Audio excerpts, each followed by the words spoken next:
আসসালামু আলাইকুম। সবাইকে খুঁটিনাটি রান্নাঘরের পক্ষ থেকে শুভেচ্ছা স্বাগতম। বন্ধুরা কেমন আছেন? আশা করছি সবাই ভালো আছেন। বন্ধুরা আমি বেশ কিছুদিন যাবৎ কোনো প্রকারের ভিডিও আপলোড করতে পারিনি, তার কারণ আমার ফোনটা নষ্ট হয়ে গিয়েছিল। আলহামদুলিল্লাহ আমার ফোনটা এখন ঠিক হয়ে গিয়েছে, আমি অবশ্যই নিয়মিত আবার ভিডিও দিতে পারবো। তো দেখুন বন্ধুরা, আজকে আমি গাছ থেকে করমচা পেড়ে করমচা মাখা করে খাবো। আমি গাছ থেকে করমচা পেড়ে নিচ্ছি। দেখুন গাছে প্রচুর পরিমাণে করমচা ধরেছে, কি সুন্দর দেখতে করমচা। এই করমচাগুলো আমি পেড়ে নিচ্ছি।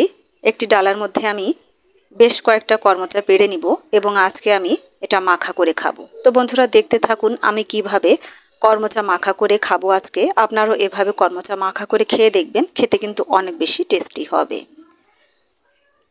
দেখুন বন্ধুরা, আমি ডালার মধ্যে বেশ কয়েকটা করমচা পেড়ে নিয়েছি। করমচার বোটাগুলো আমি ছাড়িয়ে নিচ্ছি। দেখুন ছোট ছোট বোটা, এগুলো ছাড়িয়ে আমি পানির মধ্যে দিয়ে দিচ্ছি। করমচাতে প্রচুর পরিমাণে সাদা সাদা কষ থাকে, কষটাকে আমি ধুয়ে নিব।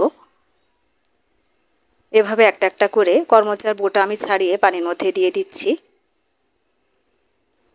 বন্ধুরা যারা আমার ছোট্ট চ্যানেলটিকে সাবস্ক্রাইব করেছেন তাদেরকে অসংখ্য ধন্যবাদ, আর যারা এখনও পর্যন্ত আমার চ্যানেলটিকে সাবস্ক্রাইব করেননি তাদের প্রতি অনুরোধ রইল আমার চ্যানেলটিকে সাবস্ক্রাইব করে দেওয়ার জন্য। ভিডিওটি ভালো লাগলে অবশ্যই একটি লাইক দিতে ভুলবেন না, কমেন্ট করে অবশ্যই মতামত জানাবেন। দেখুন করমচাগুলোকে আমি ধুয়ে নিয়েছি, শিলপাটার মধ্যে নিয়ে নিচ্ছি। আমি এটা ছেঁচে নিব, থেতো করে নিব।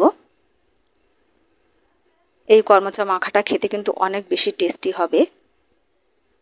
আপনারাও বাসায় অবশ্যই এভাবে করমচা মাখা করে খেয়ে দেখবেন, খেতে কিন্তু খুবই মুখরোচক।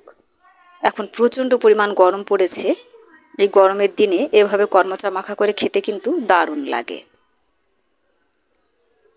দেখুন বন্ধুরা, আমি সমস্ত করমচাগুলোকে এভাবে থেতো করে নিয়েছি, একটি প্লেটের মধ্যে নিয়ে নিচ্ছি।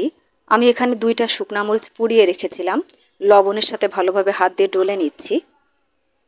এর মধ্যে দিয়ে দিব চিনি, লবণ এবং পোড়ানো শুকনা মরিচ।